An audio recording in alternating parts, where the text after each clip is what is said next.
the Two Men and a Business Continuity Plan podcast. Navigating success through uncertainty. Hello and welcome to our podcast series, aptly named Two Men and a Business Continuity Plan with Charlie and James.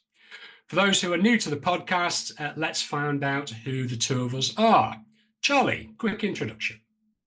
So Charlie McLean, Bristol background, military, utilities, founded business continuity consultancy, Plan B Consulting, 17 or maybe it's 18 years ago. So business continuity practitioner by trade. You've obviously been speed dating recently because you've got that off pat, mate. What's going on? I have to still be a consultant. I have to introduce myself quite often, so I'm getting. Oh well, you've been. That's the shortened version. You know, I could week, do full 40 minutes on how windswept and interesting I am. So you could do hours on that, mate. Right, yeah. And I'm James McAllister. I come from a policing background.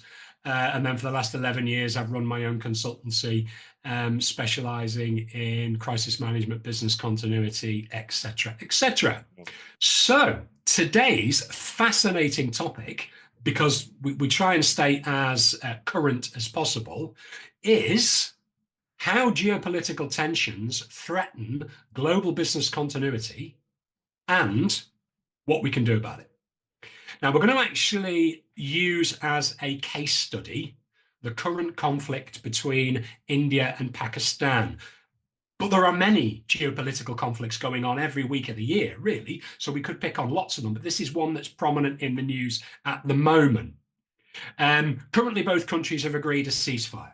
However, that doesn't mean to say that the implications of being in the ceasefire mean that we're all back to being friends again. Because when you think about it, and both are countries with a nuclear arsenal, and even though they've had a ceasefire, it means that they've closed the airspace, closed the borders, they've suspended trade, and because India supplies Pakistan with a lot of water, they've also kept the water.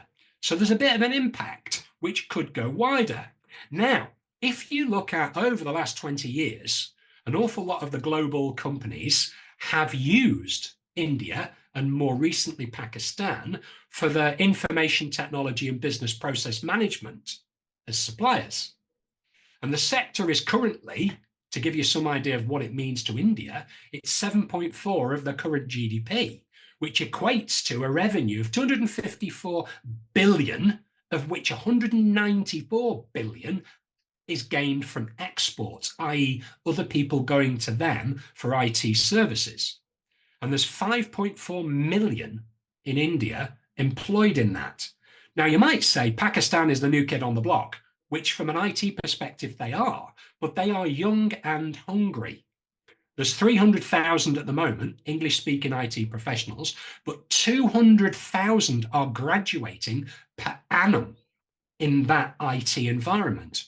And they have recently been voted the second most financially attractive location for offshore outsourcing of IT and IT-enabled services.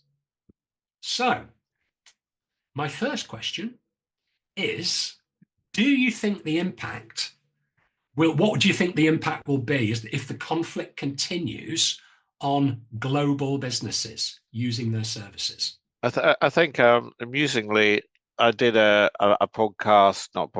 webinar late last week about this conflict, and it just suddenly stopped. And by the time I'd written my notes, it was a bit like it happened to you between you writing your notes and actually the podcast happening. The whole world has moved on very quickly.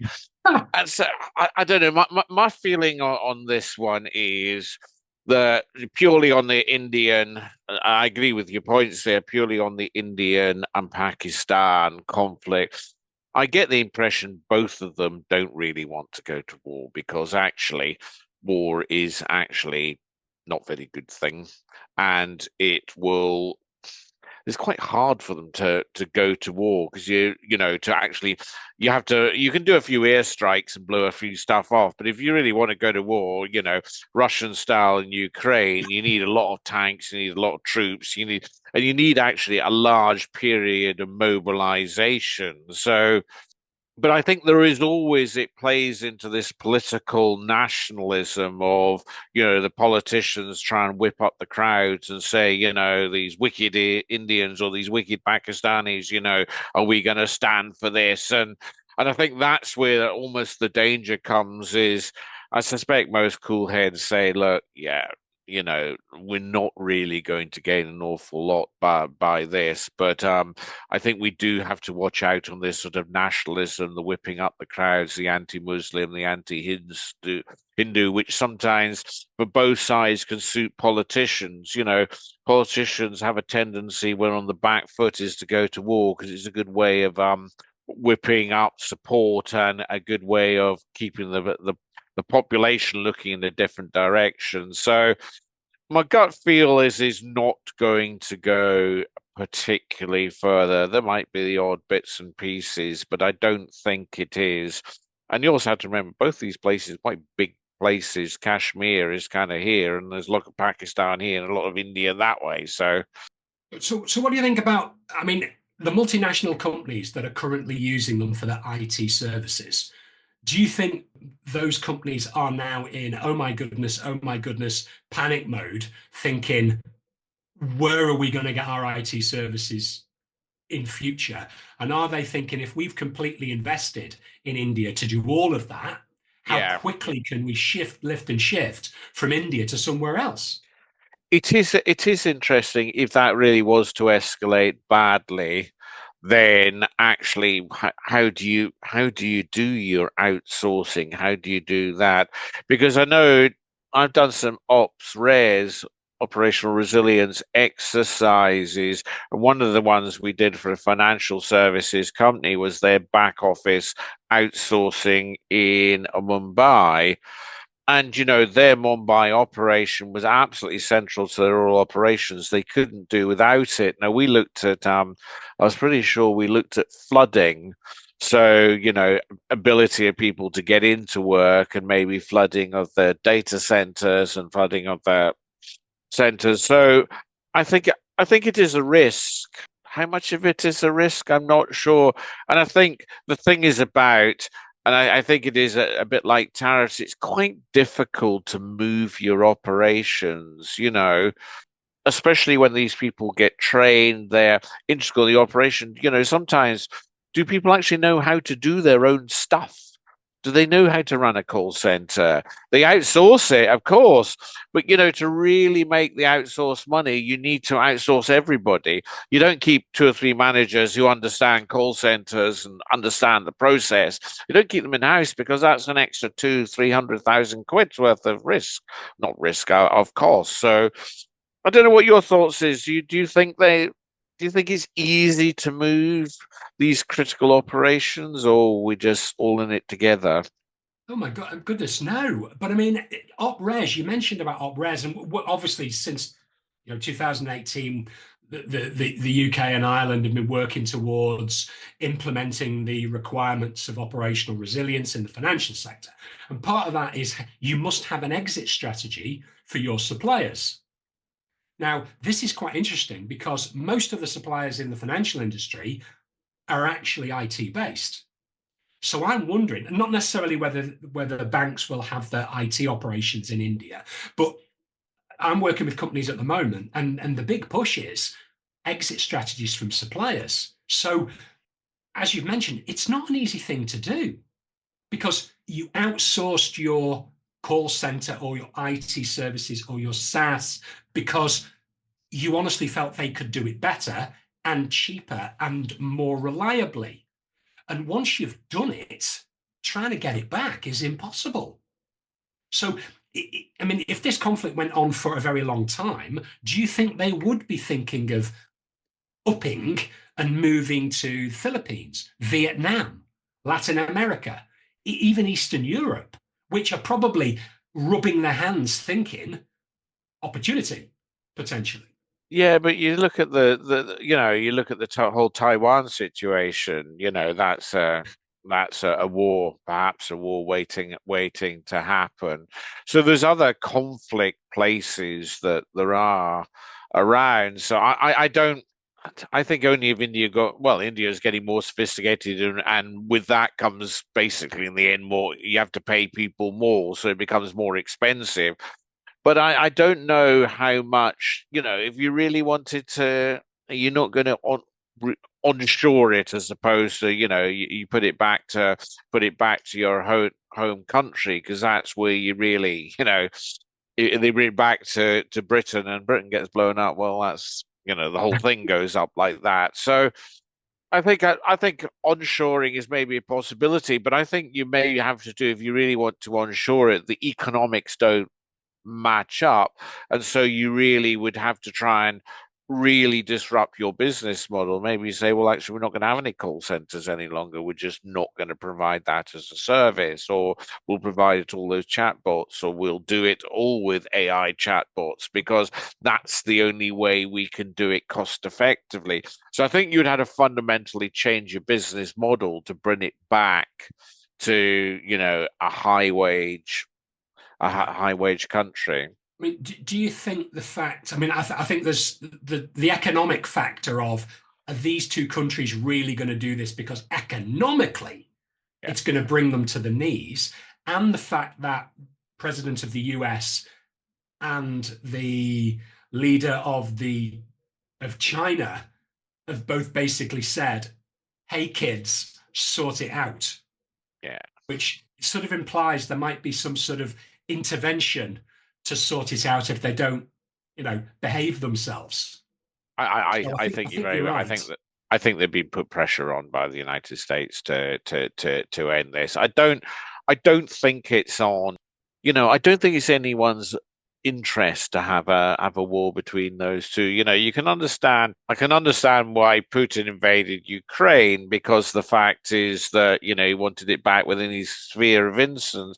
I'm not sure whether India or Pakistan, vice versa, really want to nibble up large bits of each other's country, because you're just nibbling up problems as much as you're going to. If you go and have a whole load of Muslims in your country or Hindus in your country, you're just going to cause yourself more problems, not less. So I think it's likely to play down.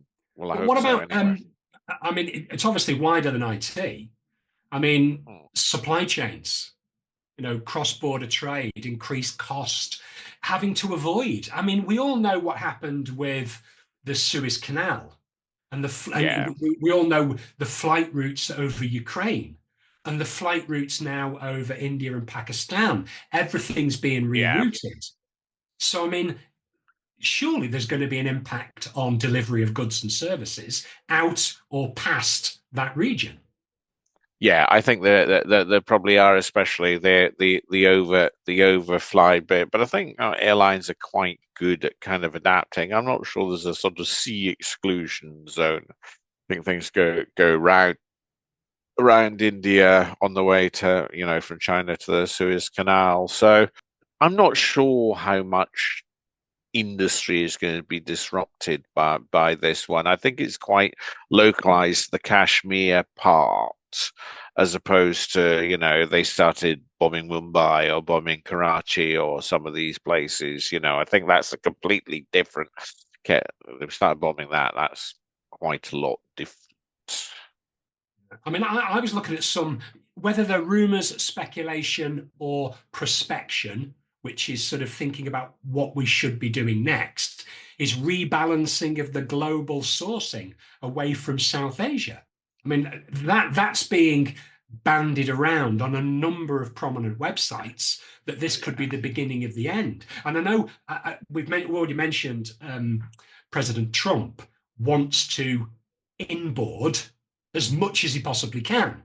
Yeah. And do you see global companies thinking, should we be more self-sufficient? Should we bring things closer to home? And do you think that equates to less risk? Yeah, I do. I think more economics know better than me, but I do think there has been a little bit of onshoring of people bringing things back from maybe Indian call centers, some of the fashion houses bringing things back, because actually, if you've got a factory in Bradford, they can turn around fast fashion quicker than you can do if you go from China. They're not going to turn it around at the same price, but do people really want? Well, they always do from Primark. T-shirts for £2, but there'll always be a market for cheap. But sometimes there is also a market for quick. And if you can see something on the see something on the runway, that's the fashion runway, and then actually be able to turn it around in a day or two, that is competitive advantage.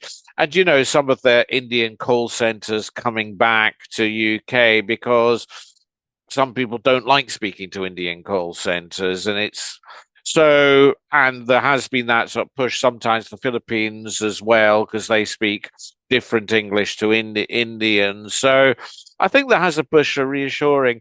But I think the problem is a little bit with the tariffs is that businesses want certainty. If you're going to go and invest in the States or invest in Pakistan, all those new graduates, or if you're going to go to the Philippines, you want certainty, because if you're going to invest that money, you don't want suddenly, 3 years later, you spent £1 billion on a factory for actually the next person comes in, all the tariffs go down, and then actually your factory in America is uneconomic because all your competitors are still kept their Asian factories. So I think the enemy of this is volatility, because people don't like making investments in volatility. But I think there is a fashion for reshoring. I don't know if you see with your clients of people bringing back staff or just wanting that little bit more reassurance of it.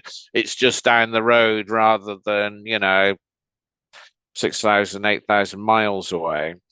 I'm not sure if the infrastructure's there. For example, if we're talking the UK, I don't even think America's got the infrastructure to bring everything back home. I mean, they got rid of it for a reason, and they didn't just mothball it; they got rid of it.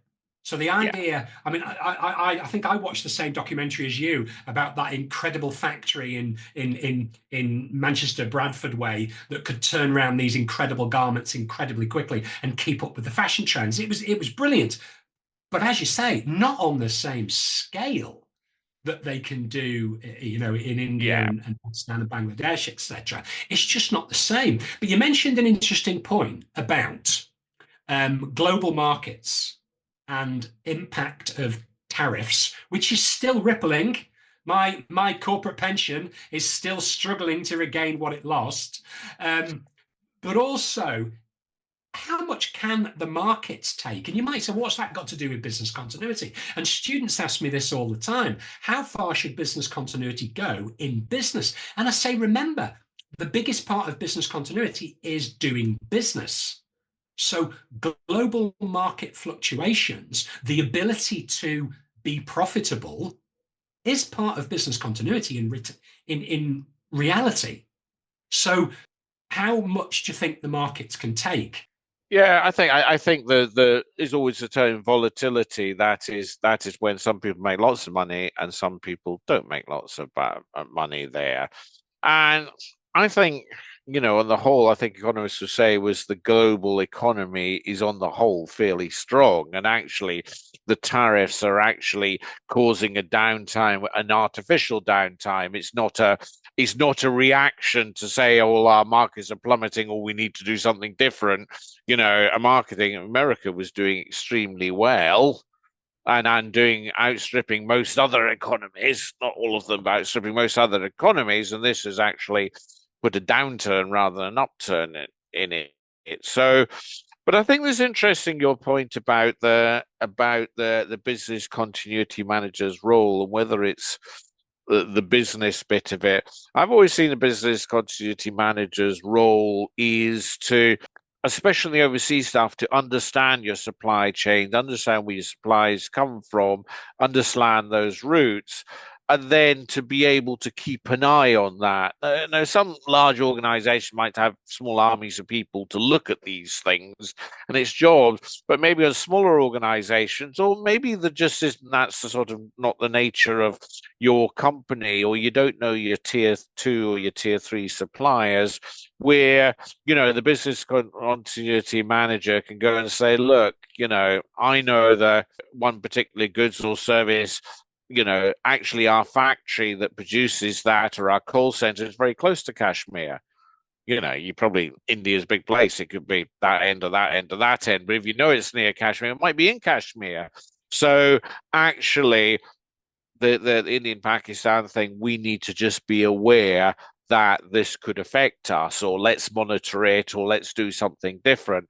And I always think no, I don't think it's a business continuity manager to go and sort of tap the shoulder of the chairman of BP and say, look, Mr. BP, I'm the business continuity manager, and I think you ought to be doing this. No, I don't think it, but I think if you're seen to add value, or you keep an eye and you think actually nobody else is doing this, then maybe do it through the chain of command or go to the MD.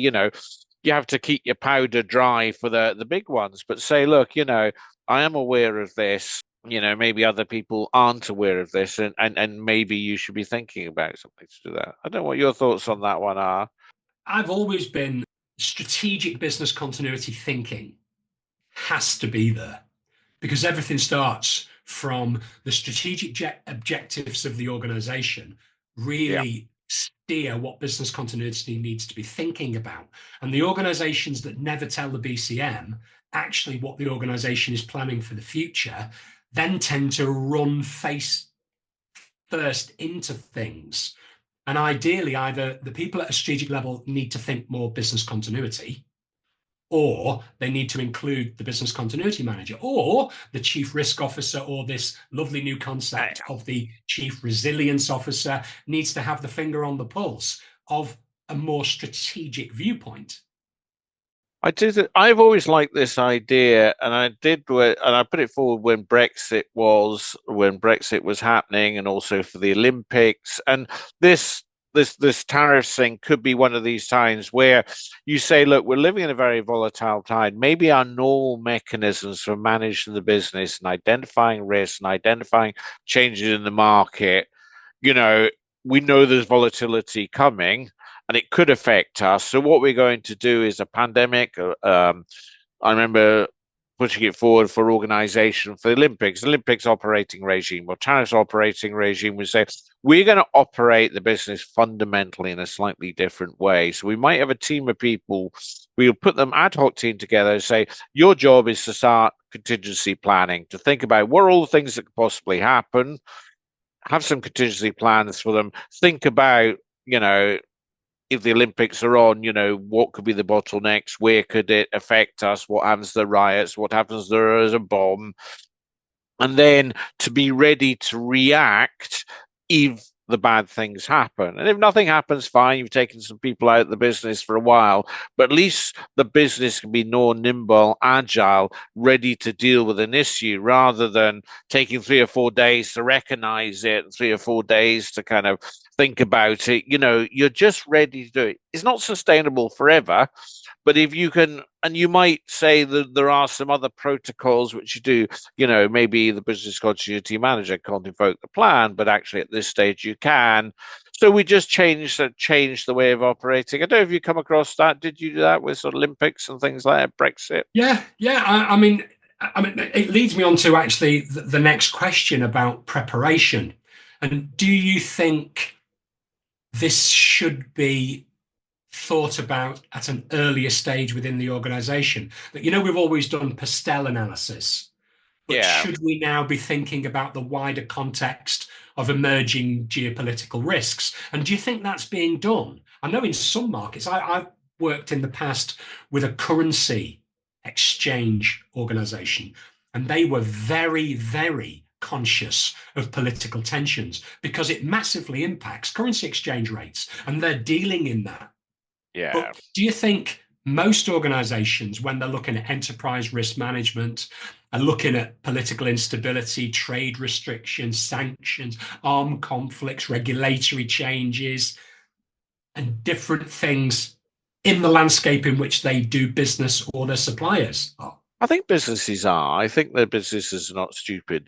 They are doing things with this. But I think sometimes you see, if you sort of asked a question about 2 or 3 weeks ago when the tariffs were going up to 145 on China, it was fundamentally, are we in a fundamentally new world where actually there's going to be trade blocks and people are not going to trade with each other, and we're going to put punishment sanctions on America and Europe, and are we going to be pushed more towards China, and then we seem to have come back from that a little bit, and maybe everyone sort of breathed a sigh of relief and relaxed. We've got our trade deal with America, and I just wonder whether sometimes this stuck on the too difficult pile, or it is changing so quickly and changing one way, and then it changing back the other way, and then back this way.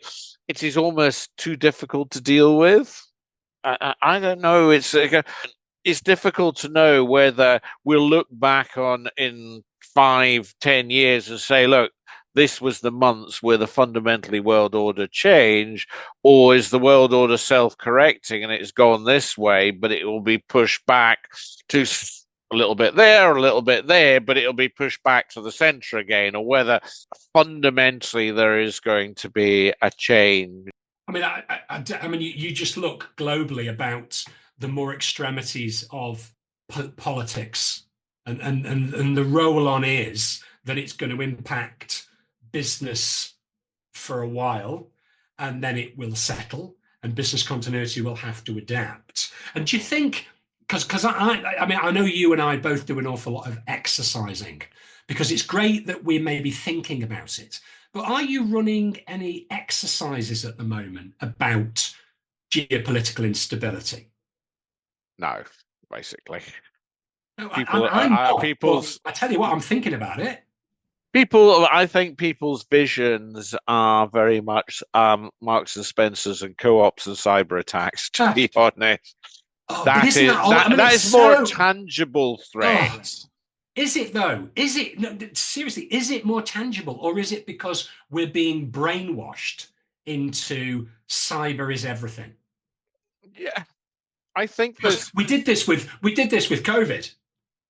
We all got sucked into we didn't, but a lot of organizations got sucked into COVID is everything. So as long as we've got a plan for COVID and we withstood COVID, why do we need business continuity? And do you not think we're getting a little bit everything's cyber? And there are plenty of other things that can happen, including this, that can bring a company down. Yeah, I do think we are a bit fixated with cyber. You saw the Heathrow issue the other day. You saw the power outages in Portugal and Spain. So I think it's maybe the good Lord reminds us that there are other incidents around there. I think the thing is about cyber, it's quite tangible. It's quite easy to understand. We know what the game is, and it plays out to a kind of a set path, or we pretty much know what the set path is. If you wanted to start getting into sort of the global conflicts and the different things, then it's so much more difficult to play out what are the impacts. You can play out the impacts, and people, I'm sure we both did our research. We could probably work out what the impacts. I think it is we also have to remember with some of these global issues that you get, and you see it coming towards you. It is a grey rhino coming. We were warned for weeks at least that Russia was going to be invade Ukraine, and they said all the hospitals are full of blood banks. No, you don't do that. You don't put blood in hospitals if you're going to do an exercise. So, but we kind of, nobody quite believed it was going to happen, so we didn't do very much on it. If you take Ukraine, what happens if Ukraine suddenly capitulate, or what happens if they suddenly, some reason, the Russians go around the left and actually the whole state implodes? Just think about 22 million refugees heading towards Europe, makes the Syrians look like a picnic. And, what would we do with all these people? Because they're probably not going to want to hang around and be looked by the Russians. So, there's another one that we maybe should be having a look at. I'm wondering whether the governments are certainly of the countries bordering Ukraine and the fact that where the Ukrainians might want to end up. I think, well, I'm hoping that the governments are probably doing something around that, but you never know. You never know. And I'm conscious, Charlie, that unfortunately we have come to the end of our time.